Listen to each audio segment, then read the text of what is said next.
Ladies and gentlemen, please be aware that foul language is prevalent within the following production. Have a nice day.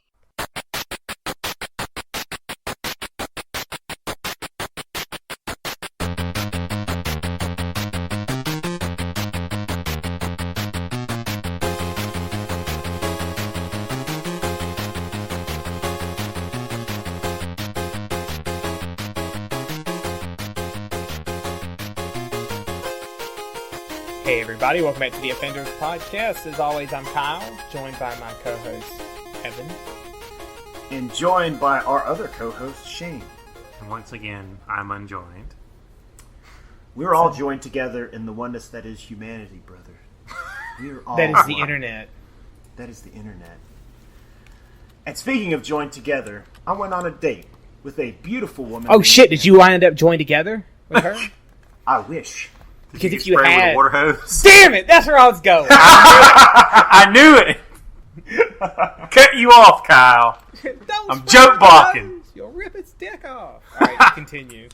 So, there's a girl named Amber that I used to be really good friends with. She worked at Shakey's, so of course it's a match made in heaven for me. And anyway, she ended up moving to Yellowstone because she got a job that had to do with her degree, which is something to do with environmental protection stuff. Oh, so she was like a park person at the Yellowstone with, what's his name, Yogi and Boo Boo? Yeah. She's a bearologist. She did all kinds of shit out there. A bearologist. Well, the problem was the economy tanked, of course, so she lost her job and she moved back here. And then she ended up moving up to Atlanta. Well, we've talked here and there. You know, I've seen her a couple times. She came out to see my band show when we played up in Atlanta. And we just kind of talked. Well, she was going out with a guy for a while and she broke up with him. And she said, you know, I'd really like to hang out with you. And I said, hey, I'd really like to hang out with you. So let me drive up there. And this was actually our second date because we went to go to the Highlander once previous to have hamburgers. But this time I went up there for breakfast. And it was awesome. Like, number one, she's a very tall, beautiful woman. She's like as tall as me. She's very... So short. Yes. She's technically a little bit shorter. I'm say she's 5'11", I'm 6'1".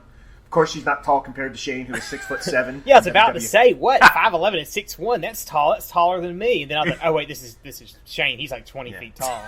You see, Shane... Hair makes him 22. Before we get into WWE, I have to just kind of hint here. In WWE, no matter how tall you are, your height is going to be built a little bit higher. So Shane is automatically 6'8" every time. He's really about 6'5", but he says that he's 6'4". But really, he's 6'8". But back to the point at hand. So I go on this date with this beautiful woman. We go to this place in Atlanta called the Flying Biscuit. That's awesome. How great of a name is that? So I go in there, and I just wanted pancakes and sausage because I'm a boring guy. But they're like, oh, we don't have that. This is the Flying Biscuit. So you're going to have blueberry French toast with cinnamon sprinkles and chicken sausage. And I was like, okay. That sounds delicious. It was fucking great. The Flying Biscuit is awesome. So we're hanging out, and everything's good. And then I hear... It sucks that we're getting along so well because I'm about to move to coastal Maine to become a boat captain. That sounds like a bullshit excuse. A boat captain! So, I come to find out that was one of her jobs at Yellowstone, and she has a natural affinity for navigating the sea. Wait, hold on. Yellowstone's landlocked. What the fuck boat was she captaining out there? There's a lake in Yellowstone. But like, do they need a fucking, like, navy or something? Why is there a boat in this lake? The lake can't be that fucking big. It's to keep the picnic baskets on, so you'll get to get them. Okay, that makes sense. So she did that, you know, driving the tourists around, giving tours and all this other stuff. So I hear this and I'm like, of all the fucking things in the world, it could have been, I'm going to save the polar bears. I'm going up there to explore the caverns to look for igneous rock. No! A fucking boat captain! And it sucks because she's really beautiful. We have the same sense of humor. But it's just like, it's one of them things. Has she moved there yet? No, she's moving in 2 months. You need to have one last date, and you just stop by like Spencer's and get an eye patch, And you just show up and you're like, all right, Captain, I'll be coming aboard. I'm going to raid your booty. Oh, God. That's a great idea! And as soon as this recording is over with, I'm going to buy an iPad. But seriously, that's seriously my luck. I finally find a super hot, beautiful girl that doesn't stand me up for a date, and she becomes a fucking boat captain in coastal Maine. Coastal Maine. How can you get mad at somebody for moving to coastal Maine? It's fucking beautiful. Yeah. It's just like, God damn it. Ah, the sea stole me only love. I just want to, I want to set up a show where Shane, I go on a date and Shane has a microphone which goes into an earpiece in my ear. So all these fucking amazing jokes can be told. Because I'm pretty sure that the next date that I go on, she's going to be a fucking clown and join the circus or some bullshit. So I might as well make it a funny date. And Shane can just be like, I don't know, some goddamn joke about clowns that I wouldn't think of, because I'd be like, God damn it, she's becoming a clown! Finally, after all that time I spent in P.T. Barnum's clown school, it's paid off. Start my career clown. So here's your joke, Evan. You'll be like, so joining the circus is clown, right? P.T. Barnum circus? Yeah. You know, you should come back to my room because a sucker is born every minute. We can get to some clowning around. I read an article a while back that said there's actually a shortage of clowns in the country. Clown shortage. Is there a production facility somewhere? No, there weren't as many people going to clown college. Like, people are getting, I was going to say people are getting real degrees, but then I thought of all the women's studies people, and I was like, no. Oh, zing! Oh, I don't, yeah. I'll go ahead and I'll put this out there. If you're not getting a STEM degree, then you're probably wasting your time. Just go ahead and stop right now. Save yourself some time and just go get some other job, or become some kind of scientist or mathematician or engineer, or even a computer type degree. But if you're getting a women's studies degree or something, just don't expect a job. That's all there is to it. Yeah, like my boy Kyle said, unless you're gonna be recovering some fucking stem cells, quit your bullshit. We need some stem cell motherfuckers up in this piece. We need to grow some organs and shit. But anyways, Evan, I was gonna say that whole thing there with that date there though. That's why I've got the philosophy I have in general on dating at this point. I just don't even worry about it. It's just not worth it. I told somebody, I was like, I don't really have the time. I don't really have the patience to even bother with it. If it turns out that I end up on a date with somebody and I didn't even know it and it worked out well, that's pretty cool. But right now would be a perfect time for me to make a gay joke, but I'm actually going to build you up. That's easy for somebody to say who went to Las Vegas and had sex with an Asian woman! Well, yes. Anyways. You goddamn motherfucker. But I mean, even up here in Athens, where it's like, if you really are willing to put forth the effort, it's not hard to get tail at any point. Is it hard to get Sonic? I mean, probably. Yeah, that's really fast. Actually, there's one down the road, so it's not that hard. Yes! You get some knuckles. See, I realize that the problem is I'm fishing for sea bass in a small pond. Yeah, I was going to say, I wonder if maybe you set your standards too high. And I'm fine with that, because I'm cool with coming home and watching anime and getting the same feelings that I would get out of a date from watching a very romantic movie or whatever it is. Because all it is chemical reactions. It's all shit that goes on in the brain. So I've got what works for me. I've got what works for me for now until I find exactly what I'm looking for. Because that whole 50% idea, that's bullshit. Because that gives you 50% what you like and 50% what you don't like. I'll work for 80%, but I'm not going to go back to 50%. So I'm just going to be the old guy who watches beautiful women on TV, no matter how creepy it makes me seem, because it still makes me happy. Until I find a good girlfriend, which probably won't happen given what I just said. Yeah, I mean, like I said, Just lower your standards to have a shitty relationship that you're unhappy in. Like everybody else. I have to hear about that from my guitar player every week. He gets laid, and then he's just like, I can't believe I did it. And I'm like, well, what? Don't do it! Quit sticking your dick in places it shouldn't be going. Don't listen to him, man. Just put me on in there. Slide me on in. Listen, man, I'm working as hard as I can, but I don't want to drop you in less than blissful surroundings. I want to make sure that I'm taking you on a fully paid vacation. I don't want to just drop you at a fucking Hotel 6.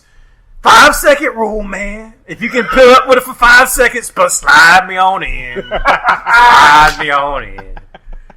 But enough dicking around. I just hope you all get to laugh at my misery for fucking finding a beautiful hot woman who's gonna become a boat captain. Don't worry. She'll... Never mind. I'm not even going to say it. That's terrible. I don't know this woman. That's a really mean thing to say. Shame on you. Yeah. I expect it. I can't say that I'd be shocked if you said something horrible at my behalf. Oh, no, he doesn't mind you. He just doesn't know her. So Yeah, I don't give a fuck about you. It's her. I was like, I don't really know that. She's probably a very nice lady, and I don't want to say things that are rude because I don't know her. You see, he always says that I'm the piece of shit, but you heard what he just said. I don't give a fuck about you. The guy who you brought into this business. Evan, I brought you in and I can take you out. You can try, motherfucker. You can sure try. You going for your gun? I'm damn sure going for mine. What fucking movie was that? Oh, God, I don't even remember. Was it Chick Turner? Oh, it was Chuck Turner. Yes. Oh, God. Anytime you get a chance to use a quote from a blaxploitation film. Those movies are the best. Hell yeah. Hey, who wants to go to McDonald's? Batman, motherfucker. Black Belt Jones is one of the greatest films of all times. And not just because my last name is Jones. It's just because Jim Kelly is fucking great. Rest in peace, by the way.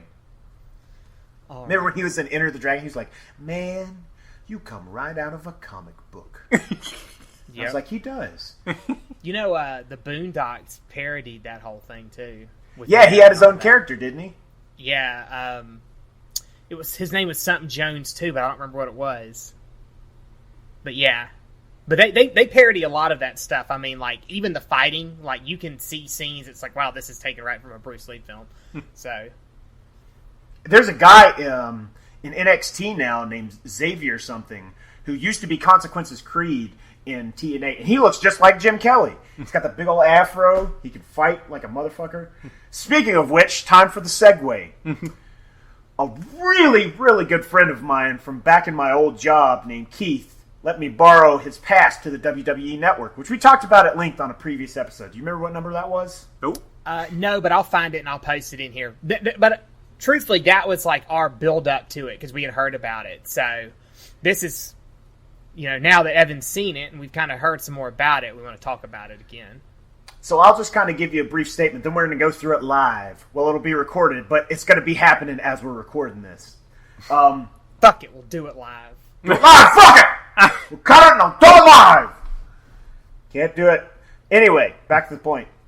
I'm a big fan. I don't know how much in depth we've talked about this, but I'm a big fan of like 70s, 80s, 90s era wrestling. Mm-hmm. The stuff that they have now, WWE fucking sucks. There's some shining beacons of hope surrounded by a bunch of smelly turds. Until Vince McMahon runs them out. No. He brings in the smelly turds, and the shining beacons of hope just happen. I mean, runs out the shining beacons of hope. Oh yes, then you're correct.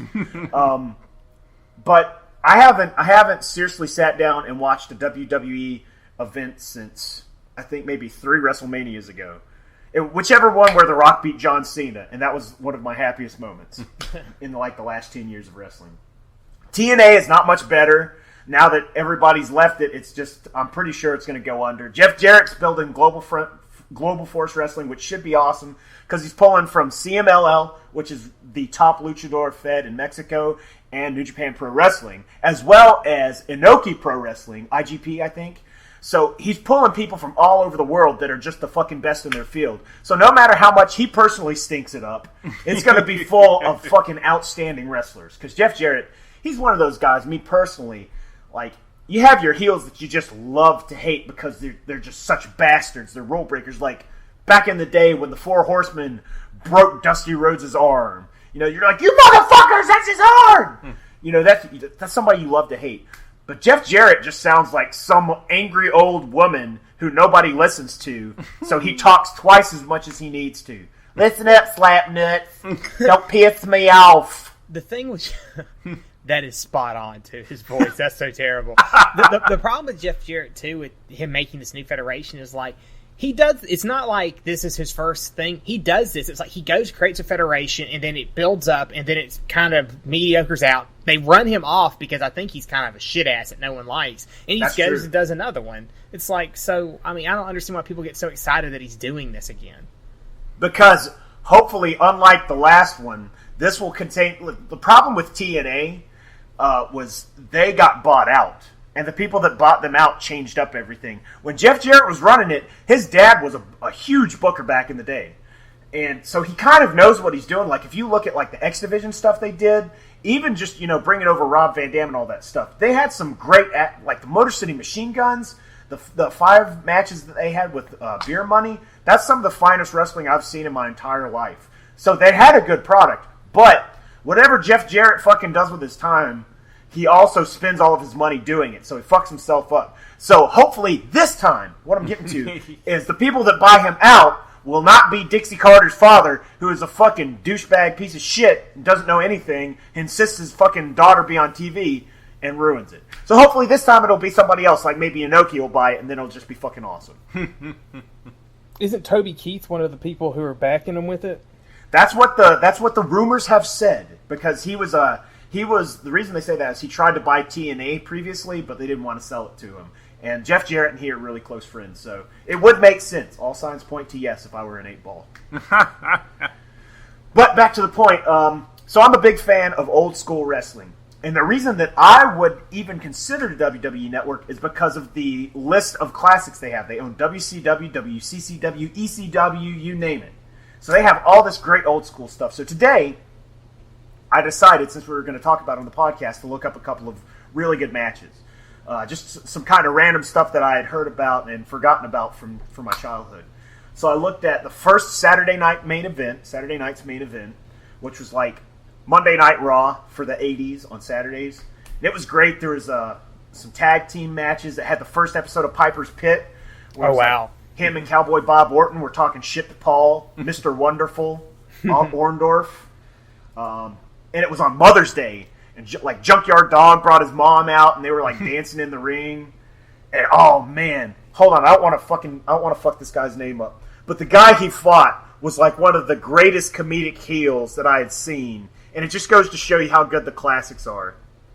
Hold up, his name is the Duke of Dorchester, Pete Doherty, and he was like, number one, he was missing a tooth, so that already makes him funny. Number two, like, anytime Junkyard Dog would have him in a move, he would just scream like a little baby. He'd just be like, ah! So he'd, like, be pulling on his hair, and he'd, like, be throwing his hands in the air and stomping his feet on the ground. So he was, like, the perfect cowardly heel, and it was so fucking enjoyable to watch it. Also, aside from that, I decided to watch the much, much, much highly regarded match from WrestleMania 3, the Macho Man Randy Savage versus Ricky the Dragon Steamboat. Yeah, that's one of those matches that you hear about from back in the day. And I watched it, and I saw it, because I remember watching it when I was a kid, like bits and pieces of it. I'd be like, I remember this. But when I watch it now, it's just like, no wonder everybody talks about this. Because a lot of times people can overhype shit. But this lives up to the hype. It was fucking great. There were so many false finishes, so many spots, so many... I'm sorry, I'm talking wrestling lingo. There were so many, like, near falls. There were so many great, like, off-the-top rope maneuvers, going outside of the ring. You know, their faces, they sold their moves that looked like it hurt. Like, Ricky the Dragon Steamboat was one of the best sellers in the business. He looked like everything that you did to him, like, hit him directly in the nerve or in the bone. Like, him and Shawn Michaels and Ric Flair, I would say, are the top 3 sellers. Like, people who look like they get hurt when they do the moves. I'm sure Ric Flair does get hurt now. He's old as fuck. Dude, you could sneeze on his fucking forehead and he would just open right up. Yeah. But hey, he's a living legend. He's a god, you know. Space Mountain, baby. Oldest ride, longest line. Woo! But I digress. It's a great fucking match. The only problem that I have with this website is not the content, it's the layout. Like, I'm going to go ahead and start going through it now. Like, you sign in, you got WWE Network. They have Randy Orton on the front page, which is a giant fucking mistake. Because most people are just going to be like, oh, I see what this is, more of the same bullshit you put on Raw every week. And you just want to just turn it off. But then you scroll down, you see a couple of things, Vicky Guerrero, gross. Oh, another thing I watched before we get into it. Well, hold on. Before you just ramble for the next 30 minutes about this, I have some questions. Okay. All right, so I know you talk about the layout's a problem, but, like, it's a streaming site, so it streams to you, right? That's another one of the problems. Yeah, I was going to say, how is that? Like, is there a lot of, like, latency, and do you have to wait for it to buffer constantly, or what? I'll give you a benefit and a detriment. The benefit is many of them have bookmarks already placed in the time bar. Oh. So, like, you open up WrestleMania 3, and there's already bullet points on the time bar. It's like, this is where the Savage Macho Man match starts. This is where the Hulk Andre the Giant match starts. Oh. So you already have these spots, so you can just click on them. But the problem is, I guess they didn't invest enough in their fucking servers, because it takes forever for the shit to load after you click on it. Now I'm going to ask a really dumb question, and you're going to answer me with something that I know. Okay. Can you buffer the video? If I have the right kind of cloth, I can.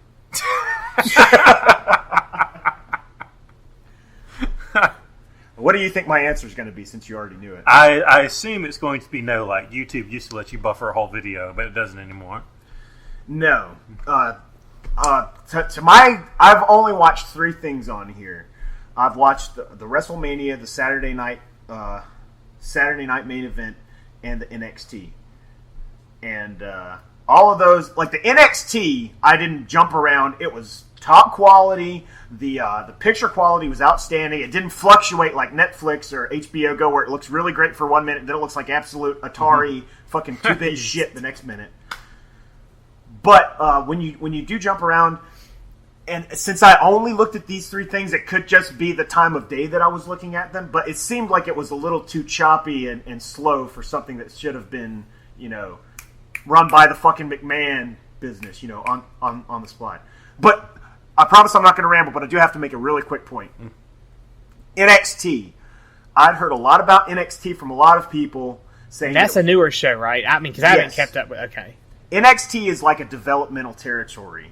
It's in Florida, and it's where they get the people that they pull from to put on Raw.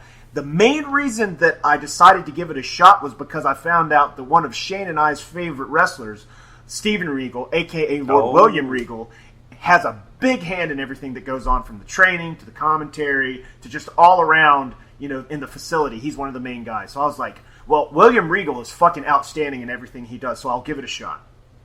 So I watched this week's episode of it. And it's better than TNA. I enjoyed it. I laughed at some parts. I was like genuinely excited about some of the spots that they pulled off, some of the crazy moves that they did.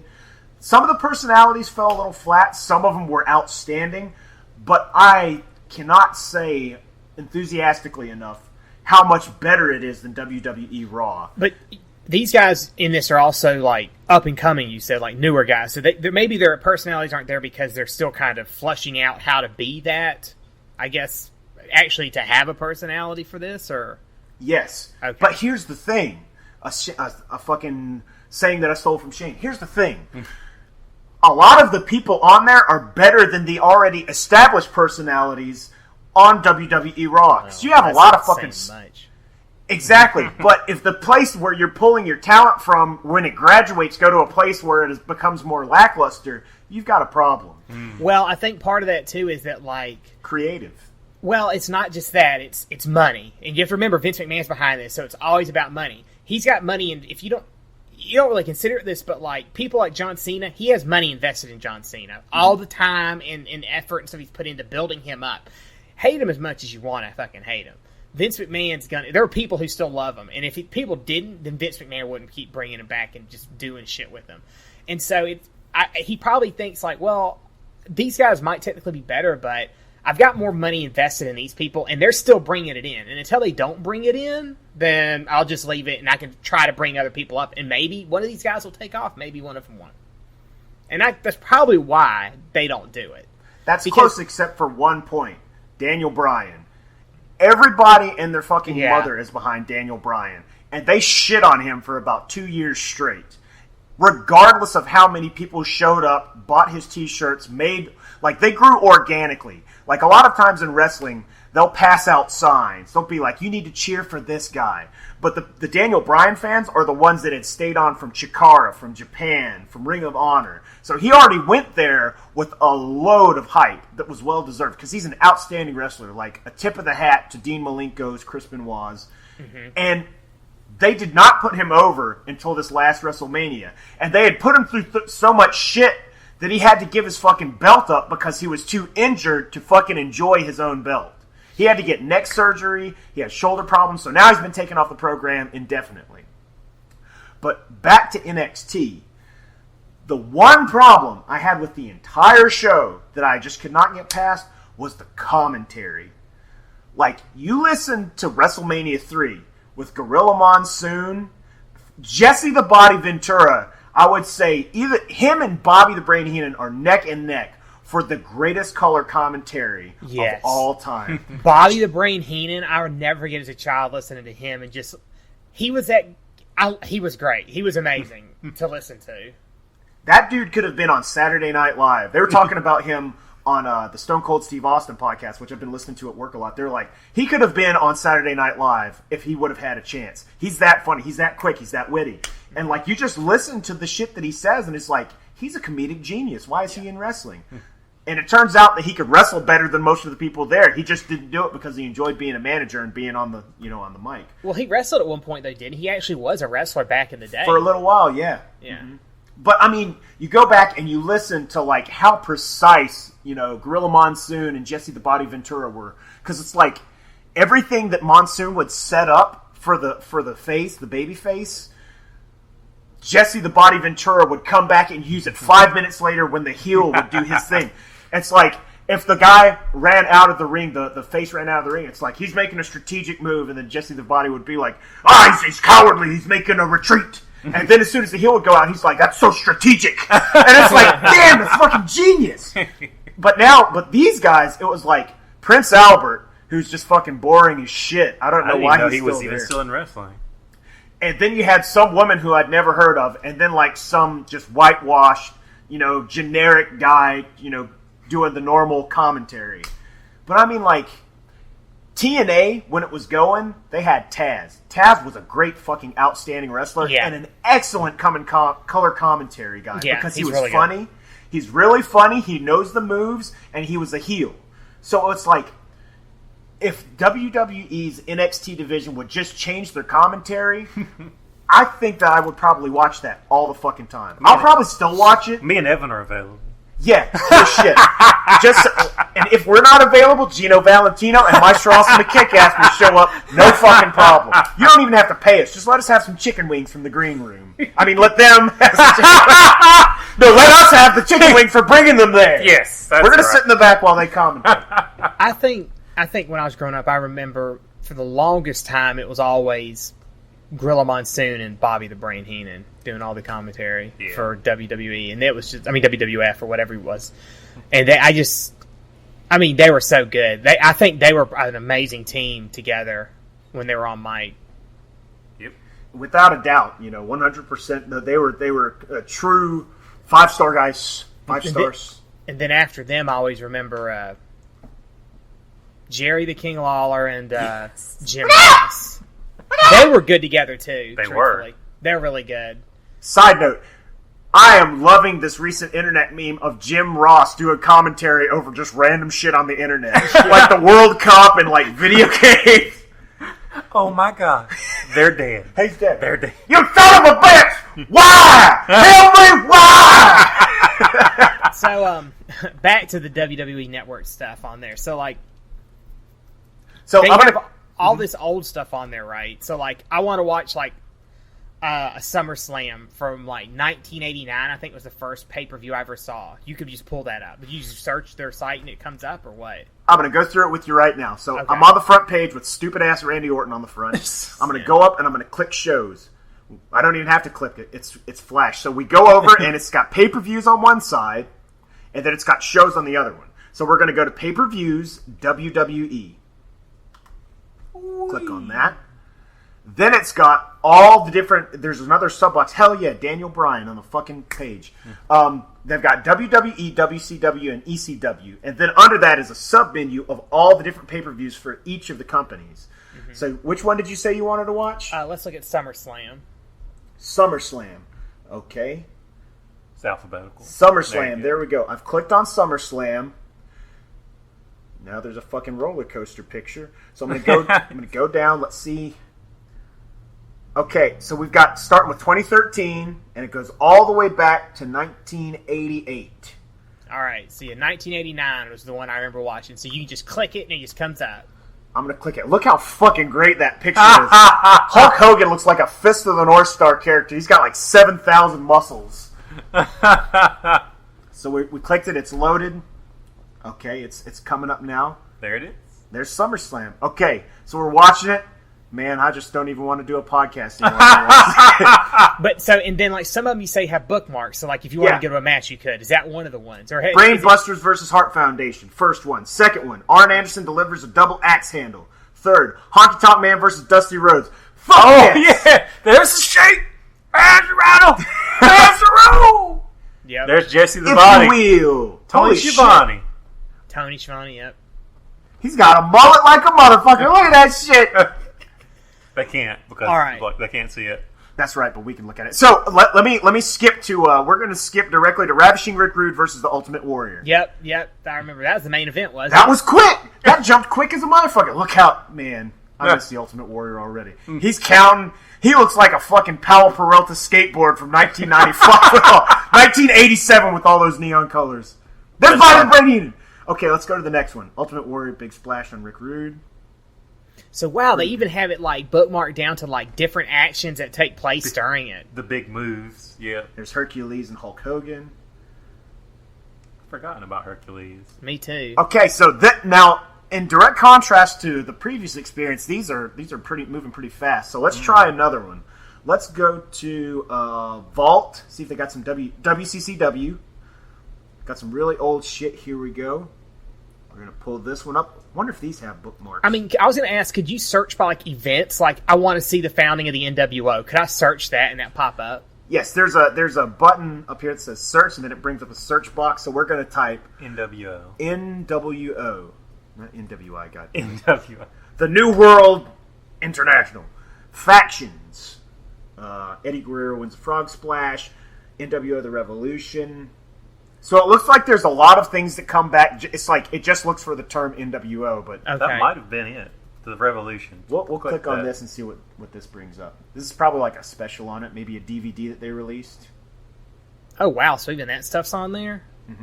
Yeah, all of their library, everything is supposed to be on here. So even if I wanted to watch... Oh, that's awesome. So like I wanted to watch one of these DVDs they made about a certain person, I could watch that on there? Yeah, give me one that you want to look at, and I'll see if I can find it.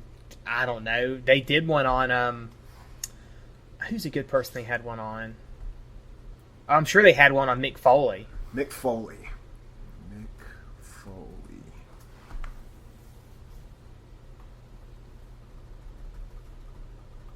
Nothing like that. Let me try Mick Foley DVD. Yeah. Mick Foley DVD. Nope. No results found. Let's try Mankind. Dude Love. Oh, Mankind, even better. I think that's who he did most of the time he was at WWE.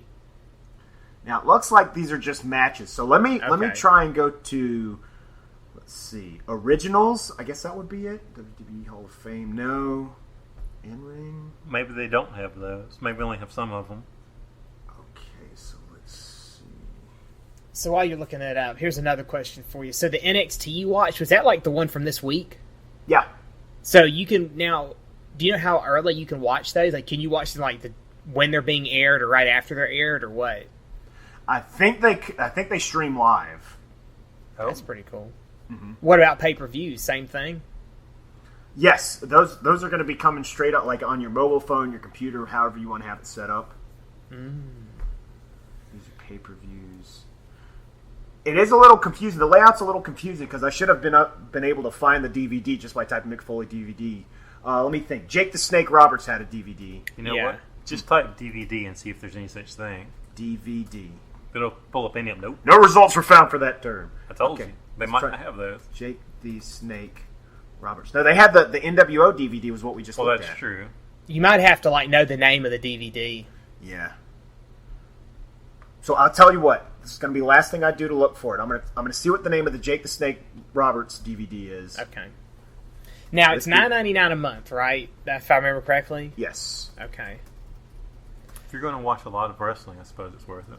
Even if you were to go back and watch old wrestling, it probably That's the worth it. main reason that That's I would true. do it. Do they have old if I wanted to go back and watch old Nitro episodes, I could. Yes, those are on here. Jesus. And if it, because all they do is they just upload all of their library to this website. I wonder if there's been any information on how much money they've made off of it today. Because I know he said he had a price they needed to make it for it to be worth it. So it didn't return the name of the Jake the Snake Roberts DVD. So maybe it hasn't been uploaded yet. Okay. You'd think that it would be. Well, I know that they talked about stuff they wanted to have at launch, but they would constantly be adding more stuff to it. So Let me see if I can Google search it. It'll come up that way. Nope. So, because one of the things the reason I said the comment about how much it was and if they make a certain amount of money is because a lot of people I know who have watched it are kind of the same thing as you, Evan. Well, somebody I know had this and let me watch it.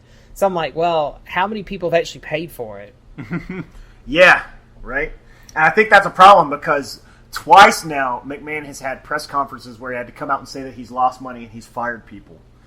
And to me, as a wrestling fan, that's great news. I mean, it sucks for McMahon, but let me tell you why it's good for the wrestling fan. Because he's starting to see that people aren't buying his bullshit anymore. And they're not interested in the current product.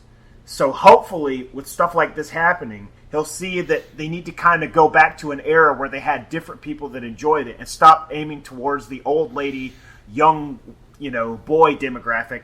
Because there are a lot of people out there, even Stone Cold said it, that want to see serious wrestling, not fucking some stupid midget coming out and making fart jokes. Because that shit's Yeah. only funny to Vince McMahon. He thinks it's hilarious. He's like, I love it. It's only funny if it's in contrast to the other stuff. That's what it is. Because Doink the Clown was funny. But Doink the Clown was the only Doink the Clown. Exactly. There wasn't 100 Doink the Clowns.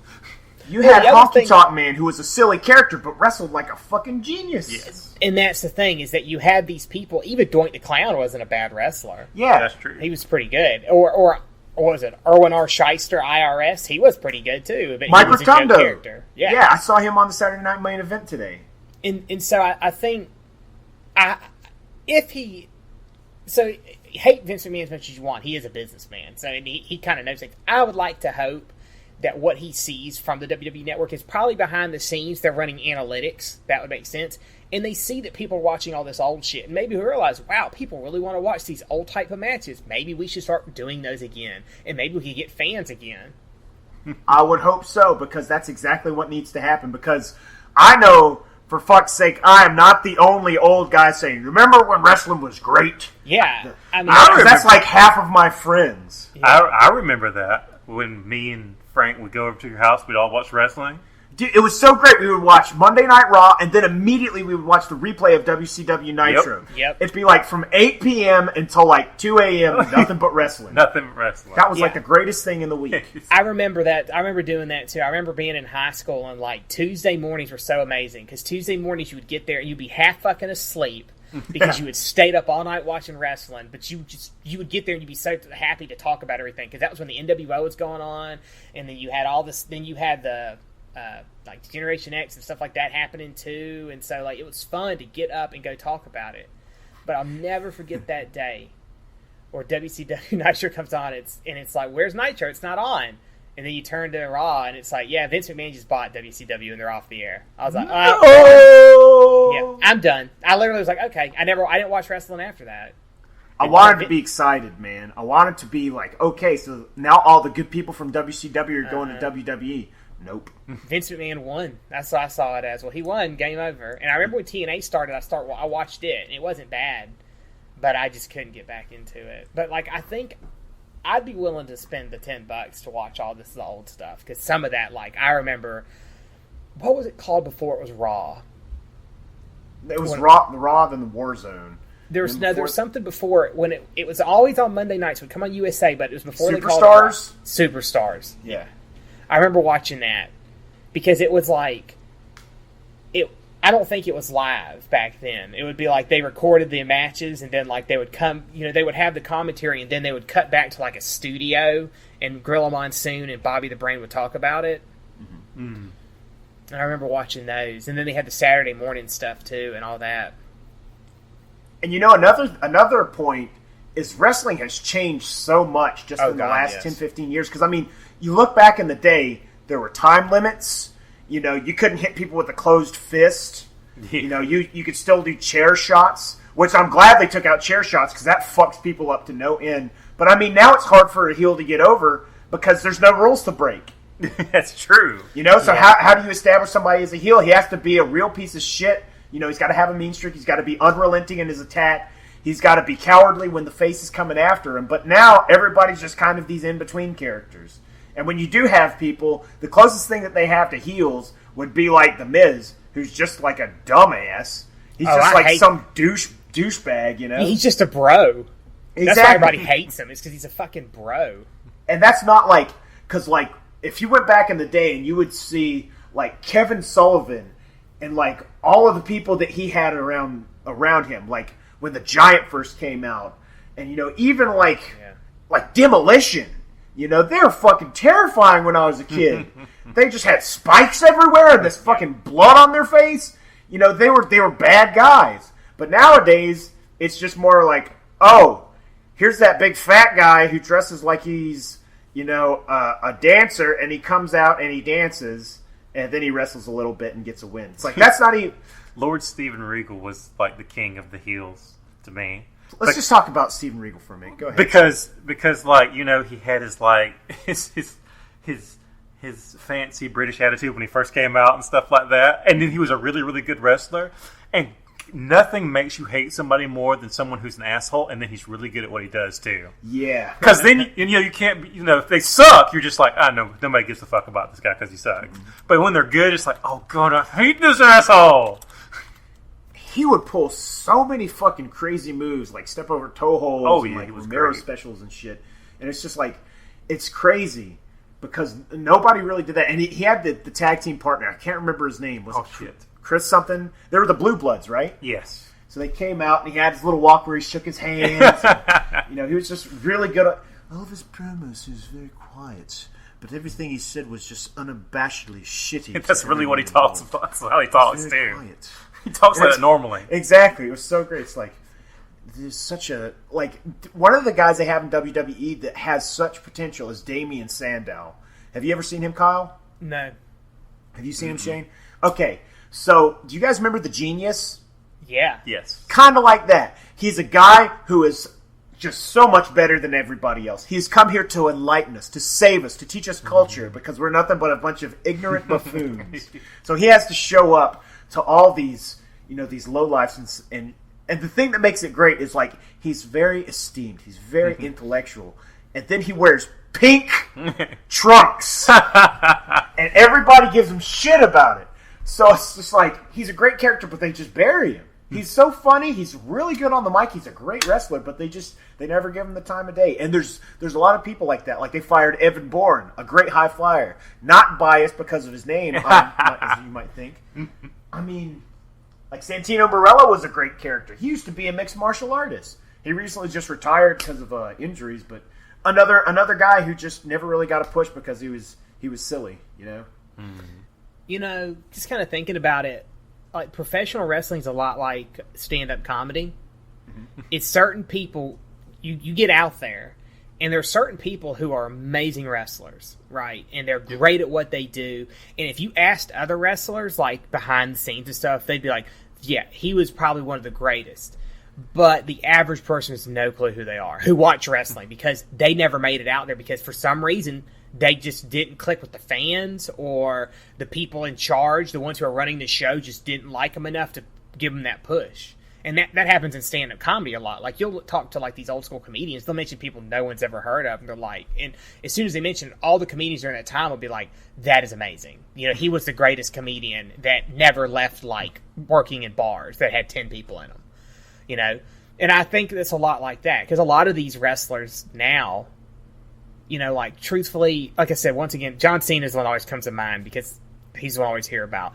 John Cena, don't get me wrong, is like he seems like he's a great guy. The stuff he does for the Make-A-Wish Foundation for kids is good stuff. And he seems super nice, and he really seems to support his fans, but, like, the actual wrestling fans who are, like, been around for a while, I don't know a single person who fucking likes him. It's always just like, goddamn, John Cena. It's just what everybody is. Because he's not really great. He's not really good at what he does. He's just there. He's just a pretty face.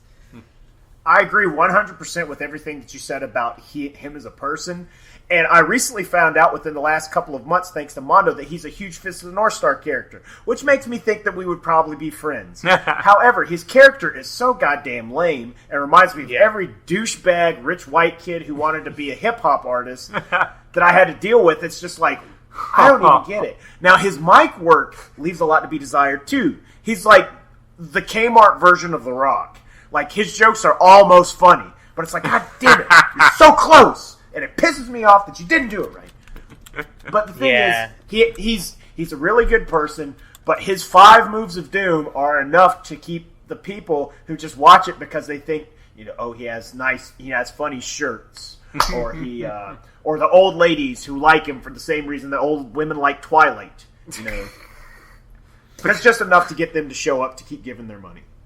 That's very apt, by the way.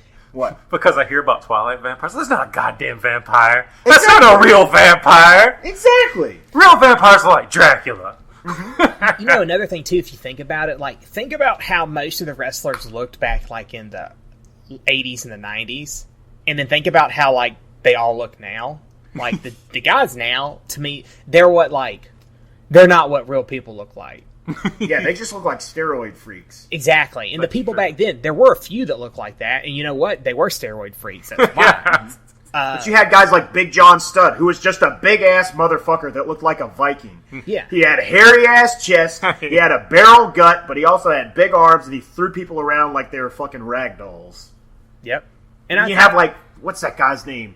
Something Haystacks. Big Haystacks or something. He was like 7 feet... Giant Haystacks. He was like 7 feet tall, 400, 500, 600 pounds, and it's just like, God damn. You couldn't see a single muscle on his body, but he just threw motherfuckers around like ragdolls.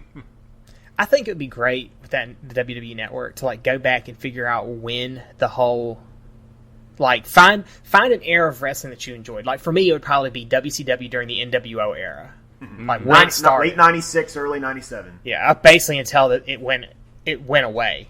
And just watch all those nitros. Just fucking streamline those, man. And, like, you could really just, like, see the development of stories because it's, you know, people talk about streamlining TV shows now. It's like, oh, I'm just going to watch the entire season so I can get everything all at once. Imagine doing that then. You could see all these storylines play out back to back rather than, like, catching them over months and pay-per-views and, like, forgetting what was going on between week and week and stuff like that.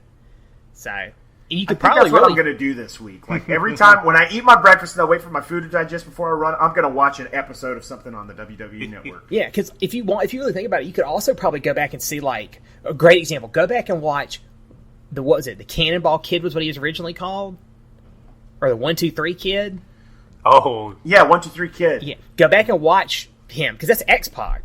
Yep. Absolutely, Sean Waltman. You could watch him develop as a wrestler if you went back and watched his first episodes and watched how he built himself up and became what he was, because you could see him. And you could do that with all of these. Like, you could do it with The Undertaker. Go watch him when he's, Manic Mark in WCW. Mark Calloway. Yeah, you could go watch him as that and watch his, progression over the years. I mean, because he's probably one of the longest ones in the game at this point that most people are going to remember.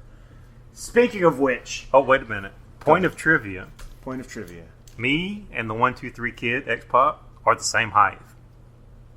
Holy and shit. You see how much shorter he is than other people he's wrestling against? We're the same height. I think there's a disconnect somewhere there because there's probably an underbilling of the height there. There's no way.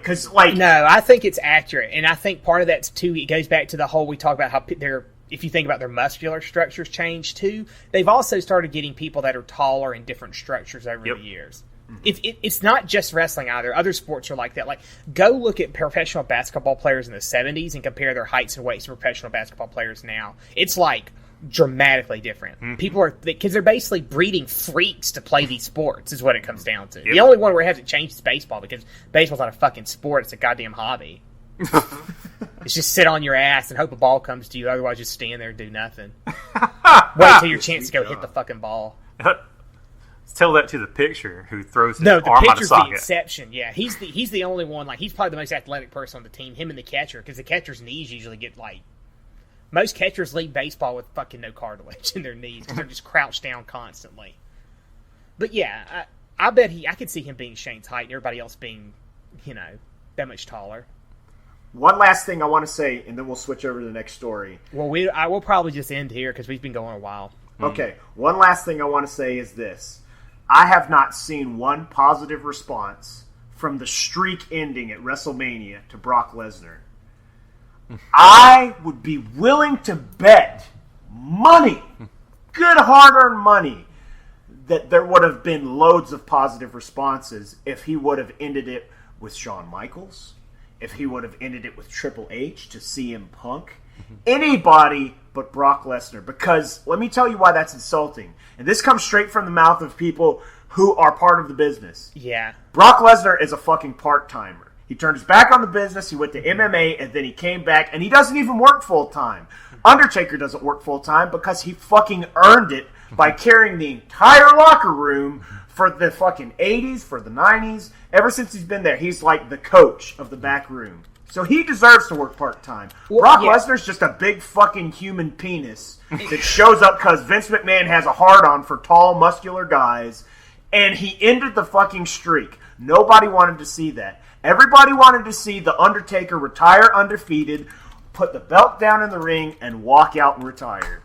Yeah. That one thing probably cost so many subscriptions to WWE, so many viewers to WWE Raw, because that is a fucking douchebag move. Well, it goes back to what I said about The Undertaker being there forever. I remember when he first showed up, and he was creepy. He was a scary motherfucker when I was a kid. Yeah. I was like, that guy's fucking scary. But you've watched him change, and people have grown up with him. And so to see this guy who is a legend in your fucking wrestling sphere suddenly be beat by this guy who has openly dissed the business and done what all these other people say too. It's a slap in the face. And I don't necessarily think it was all Vince McMahon. Somebody was telling me a lot of it was that Undertaker was kind of like, I just want to end it. I have a feeling he's getting ready to step away permanently.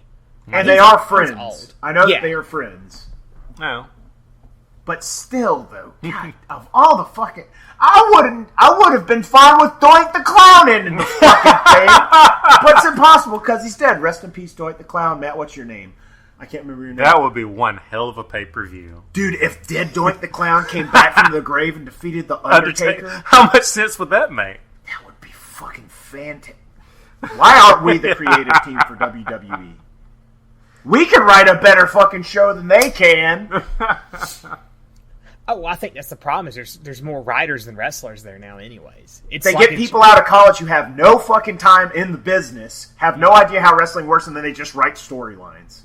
Yeah, don't write storylines. That's not how it should be. It needs to be like how it used to be, where you have the fucking wrestlers out there who've been in the business with the managers and the promoters who've been there forever, all deciding what's going to happen. They're called bookers. There's no more bookers. Okay. That's so ridiculous. Bookers would be like Kevin Did he Nash. retire? Huh? Yeah. Booker T, I'm going to be all on you hot like a Mexican plate lunch. Hulk Hogan, we're coming for you. I ain't saying that. But Kyle will. Back to the story. But a booker was a guy who is generally somebody who had done very well in the business and was respected by everybody else. He would kind of write the storylines, or whoever could come up with the best stuff. Dusty Rhodes did a shitload of the booking for WCW. Yeah. He was good. Yeah, Eric Bischoff did a shitload of the booking. He's got a good creative mind. He came up through the business, Yeah. People like that learn who the wrestlers are, why people love them. They know the ins and outs of their characters, the subtleties that make them weak, the subtleties that make them strong, and they work to those. They build on them. It's like a good wrestling match. You have somebody who will work on an elbow, and you'll see him hit that elbow over and over with different strikes instead of just going in there and doing 15 high spots and it's over with. There's differences. There's story building. There's character depth. And all of that is lost because of this fucking bullshit soap opera stuff that they write these days, which isn't even wrestling. It's sports entertainment. Yeah, that's what the biggest thing I think to kind of round it out on is that what we have now isn't necessarily wrestling. It's just like a sports soap opera. And I think that's why it gets a lot of flack now. Because and that's also probably why they do that, because they get more female fans, which, I mean, they're 50% of the population. So if you get more of them, that's good. That Divas show, they have a fucking reality show called Divas.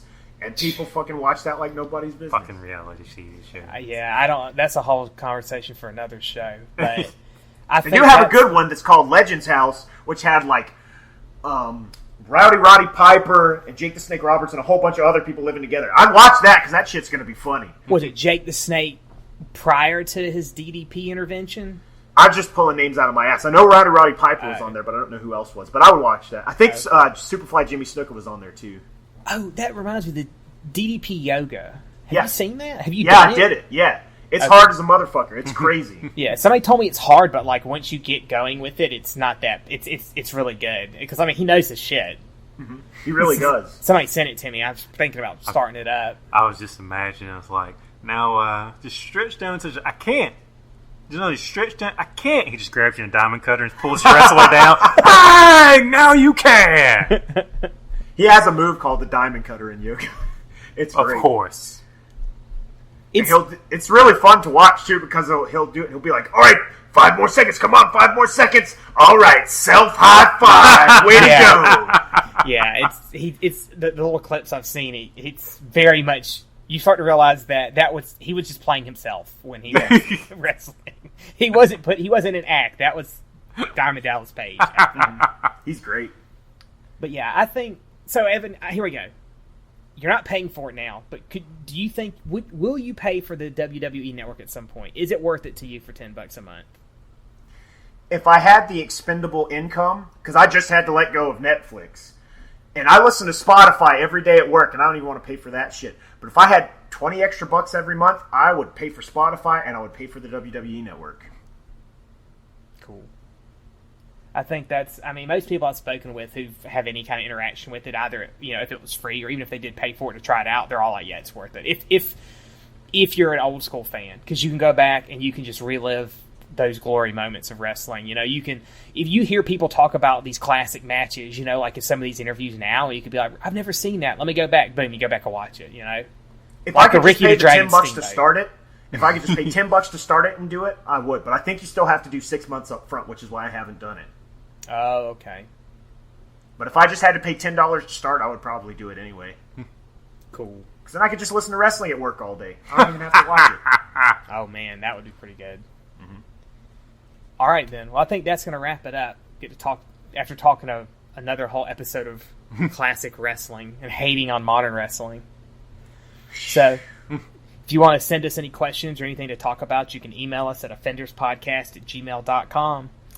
So until next time, I'm Kyle. I'm Evan. And I am going to come down there.